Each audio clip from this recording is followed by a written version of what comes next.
Donc, bonjour Marie-Caroline, merci d'avoir Bonjour accepté Alice. cette interview. Tu es traductrice donc, pour Trad Online depuis plusieurs années et j'aimerais que tu Oui. puisses un peu nous en dire plus sur toi pour que nos clients apprennent à te connaître. Donc, on va commencer par une question vraiment toute basique. Quel est ton job aujourd'hui? Alors aujourd'hui, comme tu l'as dit, je suis, traductrice, donc indépendante. Je traduis de l'anglais vers le français dans des domaines qui sont assez variés, qui tournent généralement autour, du marketing et de la communication. Très bien. Et donc, pourquoi tu travailles avec Trad Online?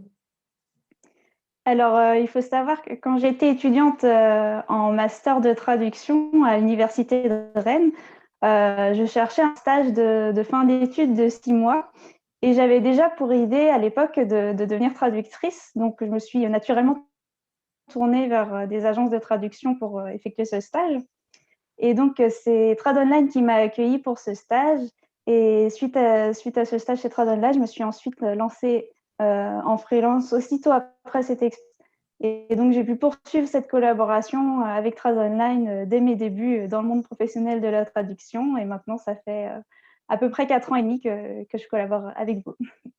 Super. Et donc, qu'est-ce que tu as le plus apprécié quand tu étais stagiaire chez Trad Online?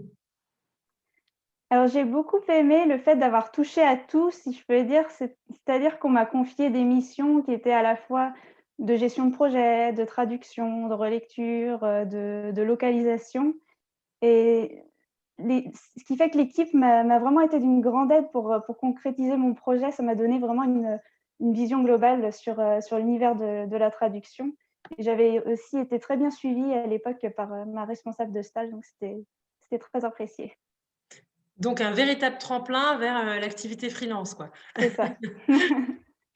Et donc qu'est-ce qui est le plus difficile aujourd'hui dans ton métier? Mais également, qu'est-ce que tu aimes le plus? Alors c'est vrai qu'en tant qu'indépendante, je suis vraiment livrée à moi-même, ce qui a ses côtés positifs et négatifs. Après, j'ai très vite appris à m'organiser, à organiser mon temps, mes tâches, donc ça a pas vraiment été un problème pour moi, mais c'est vrai que quelquefois le fait d'être, seule en permanence, face à mon écran, Oui. d'avoir peu de contact humain, ça peut être un peu pesant. En revanche, ce que j'aime le plus, je dirais que comme je suis une personne, je pense, assez curieuse, j'aime beaucoup le fait de découvrir, des documents dont les contenus peuvent être vraiment très variés et qui m'amènent à faire des recherches sur internet pour, en savoir plus sur ces différents sujets et j'adore découvrir, de nouvelles choses et la traduction, je dirais, ça me permet d'étancher cette, soif de curiosité. Donc ouais, il y a quand même pas mal d'avantages parce que finalement, la solitude de tes journées, bon, alors sauf en temps Covid, mais sinon hors temps Covid, elle peut être comblée, le reste du temps, quoi. Le soir, le week-end. Oui, c'est ça. Il y a l'aspect social, en théorie, en temps normal et c'est sûr qu'il compense. C'est ça. Et alors, bon, on parle de Covid, mais sinon, tu dois sans doute avoir des beaux souvenirs aussi en 2020. C'est quoi ton plus beau souvenir 2020? Alors, c'est vrai que 2020, ça a été une année, assez compliquée, je pense, pour tout le monde et alors moi, je suis établie au Canada en ce moment depuis 1 an et demi et c'est vrai qu'à cause de la crise, j'ai pas pu rentrer en France pour, voir ma famille comme je l'avais prévu, à la base. Ah oui. Mais ça a aussi eu du bon parce que quand je suis arrivée au Canada, à la base, j'étais établie à Toronto et l'été dernier, avec mon conjoint, on a déménagé, à la ville de Québec et c'est vrai que j'ai vraiment été, émerveillée par, la beauté de la ville et de la région.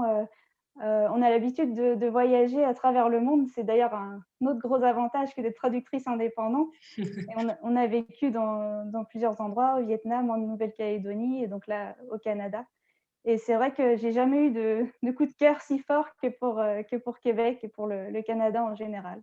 Et tu as sans doute aussi jamais eu aussi froid, mais ça, c'est un autre sujet. Ça, c'est sûr. Les montagnes de neige dehors en ce moment. Dommage, tu as pas dû voir le carnaval cette année, du coup.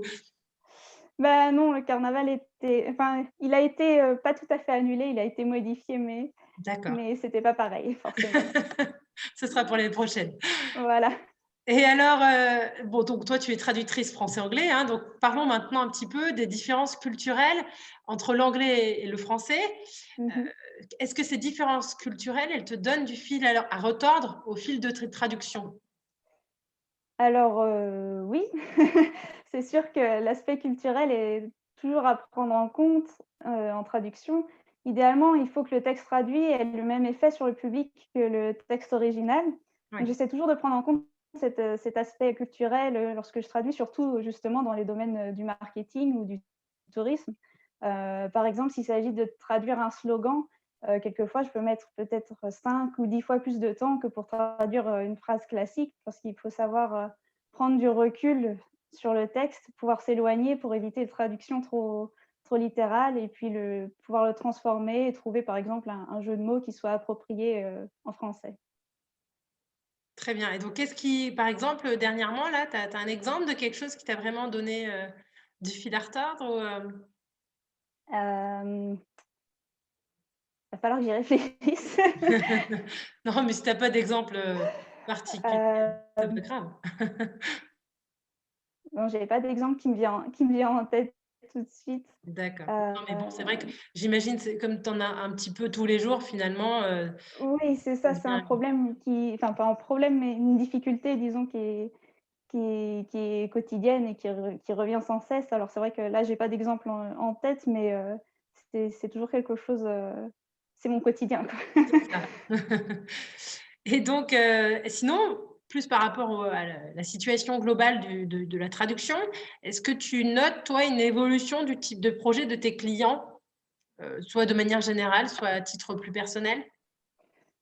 Oui, alors, oui et non. Il y a des clients pour lesquels je traduis, les mêmes types de contenus depuis très longtemps et dans ce cas-là, je suis vraiment habituée, à utiliser leur terminologie, qui est attendue.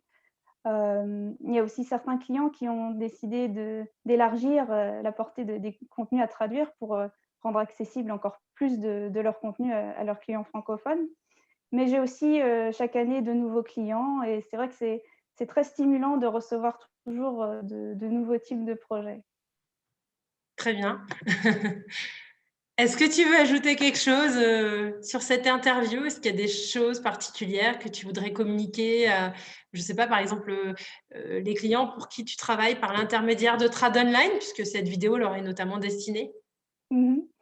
Bah, simplement que moi, à titre personnel, en tout cas, j'apprécie toujours, autant de collaborer avec Trad Online et c'est vrai que les chefs de projet avec qui je travaille sont toujours très agréables, ils ont toujours un petit mot, sympathique et j'apprécie beaucoup le côté, humain, de nos échanges qui peut parfois manquer comme je le disais, tout à l'heure, quand je suis, devant mon ordinateur.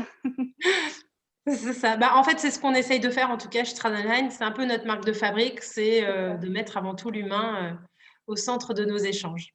On n'est pas des machines. oui et c'est très apprécié. Très bien, bah, du coup, merci beaucoup Marie-Caroline pour t'être prêtée à ce jeu de l'interview qui est vraiment pas facile. Et puis, Merci. ben, bon courage pour cette journée qui s'annonce chez toi, de l'autre côté de l'océan. Merci beaucoup, je crois que je vais passer un petit peu de temps à enlever de la neige. Et ben, bon déblayage. Merci, À plus. à bientôt.